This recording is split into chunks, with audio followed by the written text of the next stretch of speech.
पति जेल से 1 साल बाद बाहर आया था और जैसे वह बाहर आता है तो उसकी पत्नी 4 महीने की गर्भवती थी।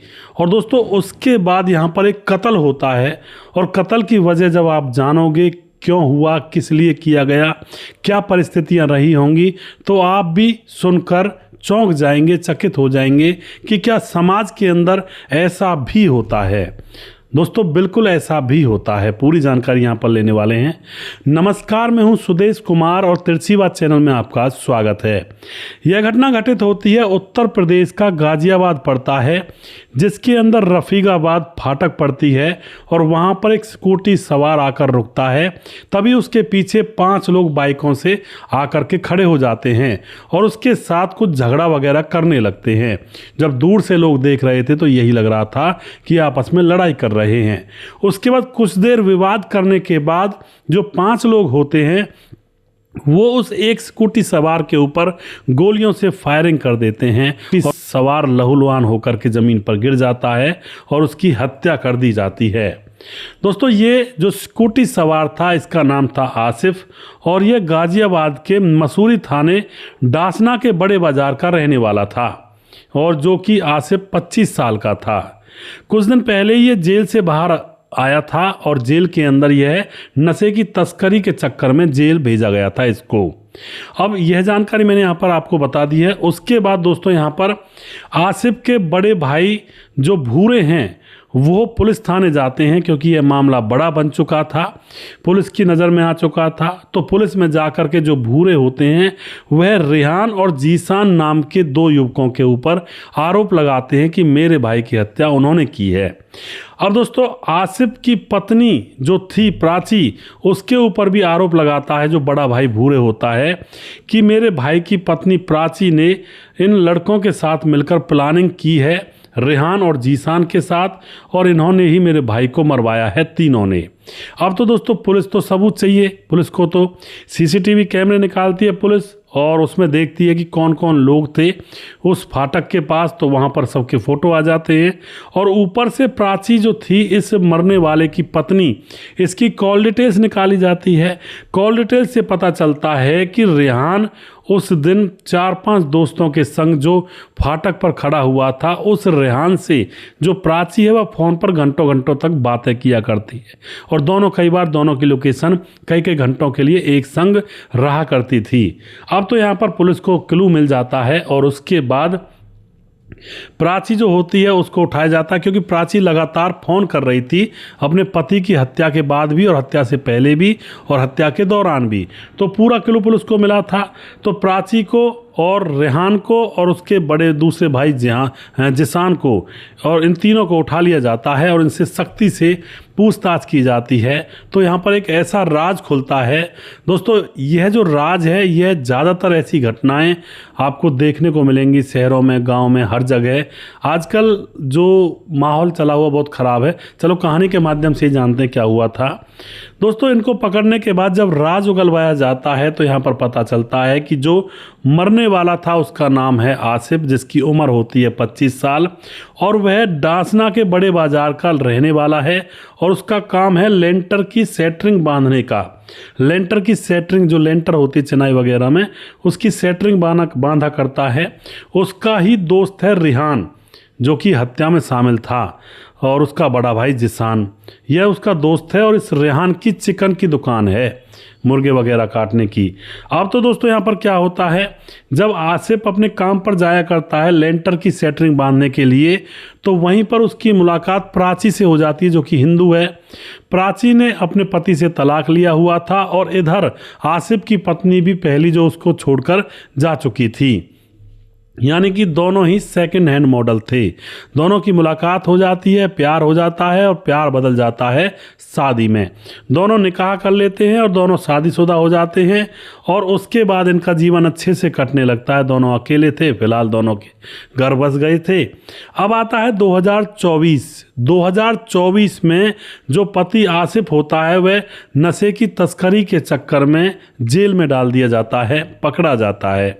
अब जैसे ही वह जेल में चला जाता है तो घर पर उसकी पत्नी जो अभी अभी नई नवेली सी ही थी प्राची, वह अकेली रह जाती है और अब घर पर अपनी भाभी का हालचाल जानने के लिए आसिफ का जो दोस्त होता है रेहान, जो कि चिकन शॉप चलाया करता है, वह अब उस भाभी के पास आने लगता है कि भाभी जी कोई दिक्कत तो नहीं है, हालचाल कैसा है। और इसी चक्कर में भाभी उसकी तरफ फिसल जाती है और रेहान भी अपनी दोस्त की पत्नी की तरफ फिसल जाता है। दोनों का अफेयर हो जाता है और दोनों ही एक दूसरे के साथ संबंधों में आ जाते हैं। और अब ये दोनों इतना प्यार कर चुके थे एक दूसरे से कि दोनों एक दूसरे से शादी करना चाहते हैं कि हम दोनों एक दूसरे के साथ घर बसाएंगे। यानी कि लड़की को देखो दोस्तों, सबसे पहला जो पति उससे तलाक हो गया, फिर दूसरे के साथ शादी की, वो जेल में चला गया, अब तीसरे की तैयारी है। यानी कि ऐसे भी होते हैं लोग। अब वह शादी की प्लानिंग करने लगते हैं दोनों, लेकिन इतने में ही 2025 आ जाता है और 2025 में जो आसिफ होता है वह वापस घर पर आ जाता है जेल से छूट करके।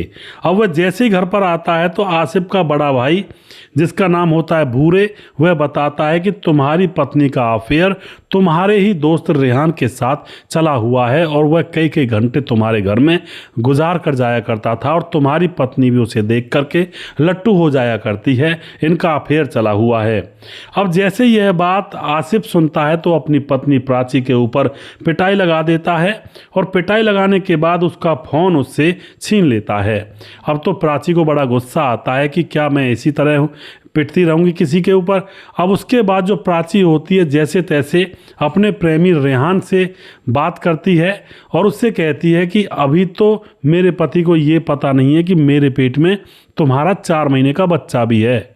मेरे पेट में तुम्हारा 4 महीने का जो बच्चा है, अगर इस बात के बारे में मेरे पति आसिफ को पता लग गया तो बस वो मुझे जान से मार डालेगा।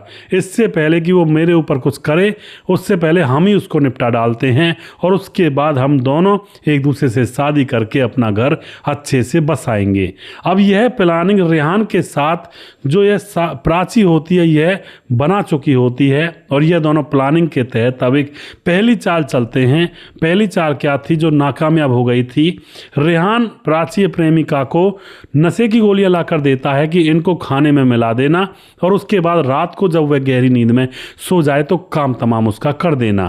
प्राची उन नींद की गोलियों को ले जाती है, खाने में मिलाकर खिला भी देती है और उसका पति आसिफ गहरी नींद में सो भी जाता है, लेकिन उसकी हिम्मत नहीं हो पाती है कि वह उसकी हत्या कर दे। अब तो यह मामला उससे चूक जाता है। अपने प्रेमी रेहान से कहती है कि भाई मैं नहीं कर पाऊंगी ये काम, तुम ही कोई दूसरा तरीका निकालो। अब दूसरा तरीका यही था दोस्तों, रेहान अब उसको मारने वाला था गोलियों से।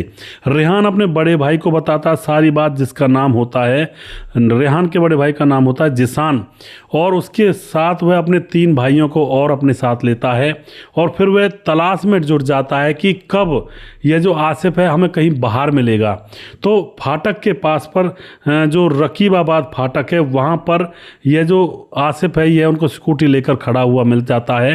यह 5 भाई उसको देख रहे थे और तुरंत ये एक्शन मोड में आ जाते हैं और उसके पास पहुंच जाते हैं और जाकर के पहले तो उससे जिरेबाद करते हैं। वह भी इनसे लड़ता है, कहता है कि तू कैसा दोस्त है और तूने मेरी पत्नी के साथ अफेयर कर डाला, आसिफ कहता है। लेकिन रेहान कहता है कि मैं उससे शादी करना चाहता हूँ, उसे छोड़ दे और उसे मेरे पास आ जाने दे। लेकिन जो आसिफ होता वह कहता है कि तू करके देखा, तुझे देख लूँगा। अब इतने में ही दोस्तों, वह तो प्लानिंग करके आए थे, इतने में ही जो रेहान होता है दोस्तों वह बंदूक निकालता है और उसके साथ उसका भाई भी था जिसान, और उस आसिफ के ऊपर फायरिंग कर देते हैं। यह सारा नज़ारा सभी लोग देख रहे थे और उसके बाद वे वहाँ से फरार हो जाते हैं। लेकिन सीसीटीवी कैमरे में उनकी तस्वीर कैप्चर हो जाती है और जो आसिफ का बड़ा भाई, जिसका नाम होता है यहाँ पर भूरे, वह पुलिस को बता देता है कि इसकी जो पत्नी है जिसका नाम प्राची है, उसने अपने प्रेमी रेहान और उसके भाइयों के साथ मिलकर के इसको मरवा डाला है। तो इस तरह से यहाँ पर यह केस खुल जाता है और अब ये सारे भाई जेल में हैं और जो प्राची है वह भी जेल में है और आसिफ मर ही चुका है। तो इस तरह से यहाँ पर एक बहुत बड़ी घटना होती है जिसमें एक परिवार के घर पर तो ताला ही लग जाता है और दूसरे परिवार में 5 लोग जेल में चले जाते हैं। ये होता है अवैध संबंधों का कारनामा। लोग अवैध संबंधों को बड़े मजे लेकर उनको निभाते हैं, सोचते हैं कि जीवन के अंदर इससे ज़्यादा मज़ा किसी चीज़ में है ही नहीं, यही सबसे बड़ा मज़ा है। लेकिन दोस्तों यह मज़ा कितनी बड़ी सज़ा बन जाता है इसका अनुमान कई लोगों को नहीं होता है, जो कि बहुत ही भयावह रूप धारण कर सकता है।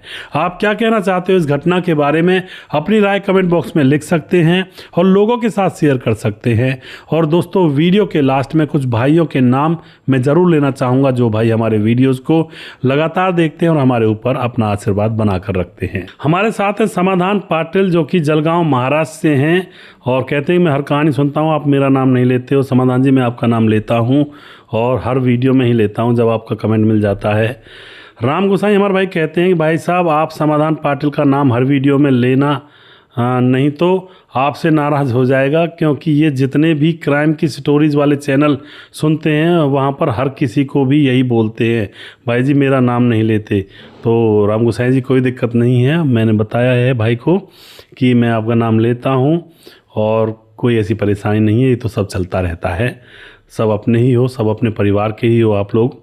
भीमदत्त जोशी हमारे भाई कमेंट करते हैं, और उन बच्चों का क्या कसूर था, किसी को मारने का कोई अधिकार नहीं था। जी बिल्कुल जी। मुकेश कुमार यूपी 83 से।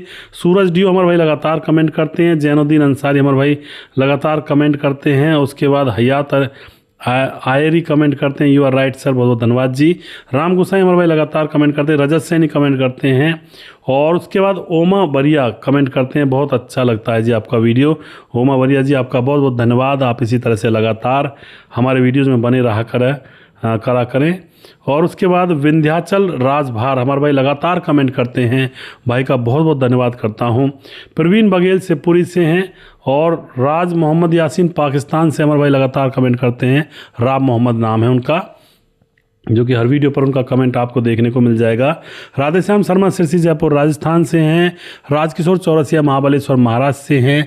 और उसके बाद सुजीत कुमार हमारे भाई कमेंट करते हैं, और उसके बाद सुजीत कुमार, जो कि बहुत ही वीडियोस पर हमेशा उनका कमेंट आपको मिल जाएगा। प्रवीण बघेल शिवपुरी से हैं, वो भी लगातार वीडियोस पर कमेंट करते हैं, बहुत बहुत धन्यवाद करता हूं मैं सभी का। सुशील चौधरी हमारे भाई, जो कि हमारे पुराने वीडियोस की कॉमिक लाइन निकाल करके कमेंट में लिखते हैं, बहुत अच्छे लगते हैं भाई, बहुत ही अच्छी तरह से हमें प्रोत्साहित करते हैं अपना कमेंट दे करके। आप सभी से मैं यही गुजारिश करूँगा कि आप सभी लोग अपनी अपनी कमेंट ज़रूर लिखा करें, जिससे कि हमें प्रोत्साहन मिले और आप बहुत ही अच्छा काम करके लाएँ। कोशिश करें कि अच्छा काम कर पाएँ। आप लोग जब साथ होते हो तो काम करने में हिम्मत और ज़्यादा बढ़ जाती है और फिर काम करते रहते हैं। तो यही होता है बस इसमें।